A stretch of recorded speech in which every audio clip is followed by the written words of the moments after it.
Hi, everybody. It's Domenico here at Strategic Natural Resource Group. Wildfire resiliency is one of our services that we offer. It is very important to the safety of an increasing number of communities in Western Canada, everywhere in North America, to be honest. So here we are just outside of Prince George, where you can see behind me, the treatment has ended on a project. And as you walk around here, you can see what the difference is with the treatment. You can see a lot of height between the ground and the canopy. You can see the understory is starting to grow back and probably will need some treatment again in the future. We've got houses just around the corner and a roadway just behind us. The debris would be piled up and we would burn it to make sure there's no residual hazard if we couldn't get some of this material into the local chip plants or pulp mills.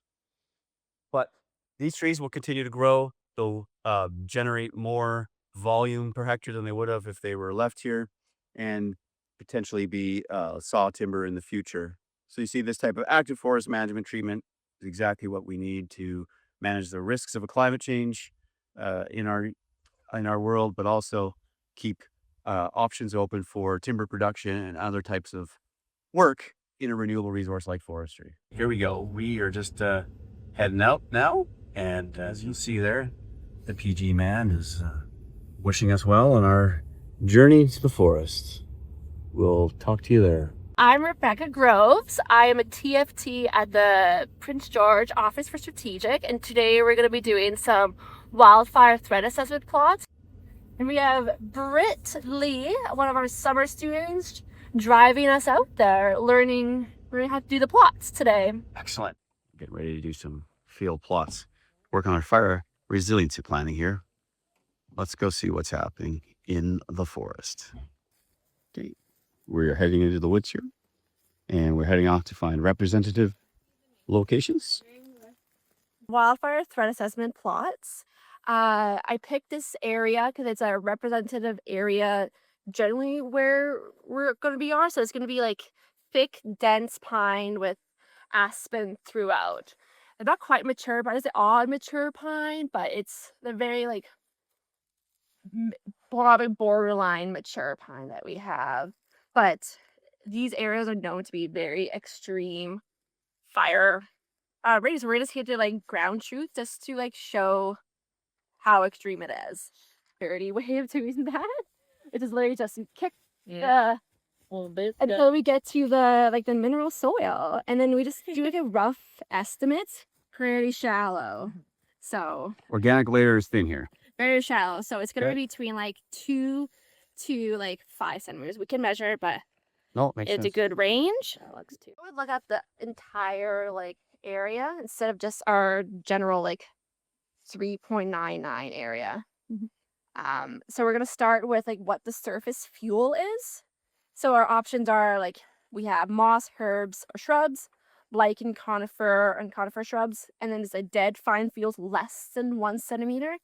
And then the last two has nothing to do with our area, which is pine grass and like sagebrush. So here you are again with Rebecca Groves, just west of Prince George. Rebecca Groves, if that is your last name. What do you mean when you say dead and down? And is it a good thing or a bad thing? Fine fuels are pretty a bad thing. It can combust very easily. So we're looking at like all of like these little twigs, and for this category, it's everything like less than 7. So it could even like be just like branches that have self-limbed or fallen off. So yeah, all of these little guys that we have, you find them around the trees mainly. You don't find them much around the deciduous trees, I've noticed, but it's around like all of the trees here, especially up here. They don't self-limb that well. Okay. There's branches everywhere. Gotcha. All right, so wildfire threat assessment plot work today. I've got my 3.99 meter cord, and I am going to do a little bit of a test to see what trees are in and count as understory. Here we go. These two? Yeah. In. Not one might be too big, but the one behind it definitely am. Yeah. Okay, there we go. Another one. No deciduous? Not the alder, but the one behind it is out. So there we go. Okay, and that's full suite? So like the highest rating, which is 5. So it means like the conifers have a crown base height of less than 4 meters. This is a good example right here. And here is like, it may not be a lot, like these branches are not like having green needles, but it's still a major hazard. Right. Yeah. This is where the ladders really get rolling in case of a fire. Yeah.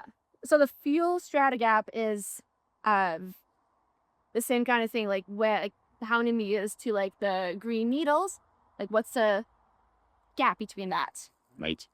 But showing that even though it is probably like 8 meters up to the green needles, it's not good representation. So we're going to the highest one, which is less than 3 meters. Right. Yeah. And now we're going to do the stems per hectare for the big trees. Okay, Kira's on it now. We do a lot of LiDAR, figure out where we're going to go, and then in forestry, you have to do some ground truthing. This is what it looks like. So we do this dozens and dozens of times around the city, Prince George, help improve its understanding of the fire threats, allow for us to help plan out how we can mitigate those.